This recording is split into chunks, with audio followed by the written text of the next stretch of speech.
California's SpaceX company has successfully reflown a segment from one of its Falcon 9 rockets.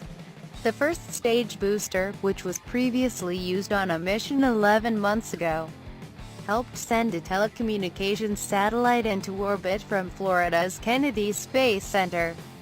It marks an important milestone for SpaceX in its quest for reusability.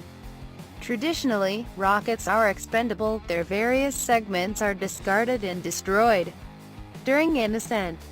The California outfit, in contrast, aims to recover Falcon first stages and fly them multiple times to try to reduce the cost of its operations. And to emphasize this point, Thursday's booster was also brought back under control to land on a barge stationed out in the Atlantic. "I think it's an amazing day for space," said Elon Musk, the chief executive of SpaceX. "It means you can fly and refly an orbit-class booster, which is the most expensive part of the rocket. This is going to be, hopefully, a huge revolution in spaceflight." The liftoff had occurred on cue at 18:27 EDT, 22:27 GMT, 23:27 BST. The satellite passenger, SES-10, was ejected some 32 minutes later. This spacecraft is now being maneuvered by its own thruster system to a position over the equator from where it can deliver TV and telecom services to the Caribbean, Brazil, and other regions in Central and South America. SpaceX has become adept in the past 2 years at bringing first-stage boosters home after they have completed their primary task of getting a payload out of the thicker lower reaches of the atmosphere. The segments autonomously guide themselves back to the floating platform or a coastal pad to make propulsive landings. Thursday's mission was the first time one of these flight-proven vehicles had been relaunched. Other landed boosters will now be used on future missions. Another 6 this year, most likely.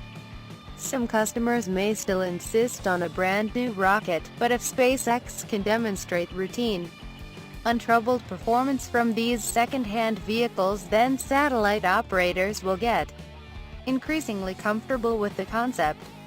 Getting away from expendable rockets has been a long quest. Famously, NASA's Space Shuttle system was partially reusable. Its white solid fuel strap-on boosters, for example, would parachute into the Atlantic after each launch. The casings of these boosters were then refurbished and reused numerous times. And yet the complexities of servicing the shuttle system after every flight swamped any savings. SpaceX hopes its simpler Falcon 9 rocket can finally deliver a practical commercial solution. It believes its technology will eventually permit rapid turnaround, with boosters flying perhaps 10 times before being retired. Maybe even up to 100 times with a certain level of refurbishment. "With this being the first relight, we were incredibly paranoid about everything," Mr. Musk said. "The core airframe remained the same.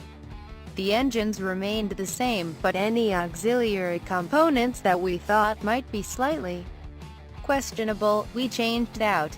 Now our aspiration will be zero hardware changes.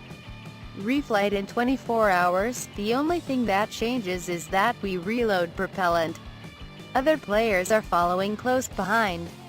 The Amazon entrepreneur Jeff Bezos already has a reusable suborbital rocket and capsule system that he has successfully launched and landed 5 times. Mr. Bezos now plans a recoverable orbital rocket called New Glenn, and United Launch Alliance, which puts up the majority of America's national security payloads, is in the process of designing a new vehicle that will return its first stage engines to Earth via parachute. This is welcome news for the likes of Luxembourg satellite operator SES, which is having to queue up for rocket rides and wait many months to get its valuable telecoms spacecraft in orbit and earning revenue. "It's a big deal for us. If we can get reliable reusability, then we will get better management. The manifest," said Martin Halliwell, the Chief Technology Officer for SES. "We made a little bit of history today, actually. We just opened the door to a whole new era of spaceflight."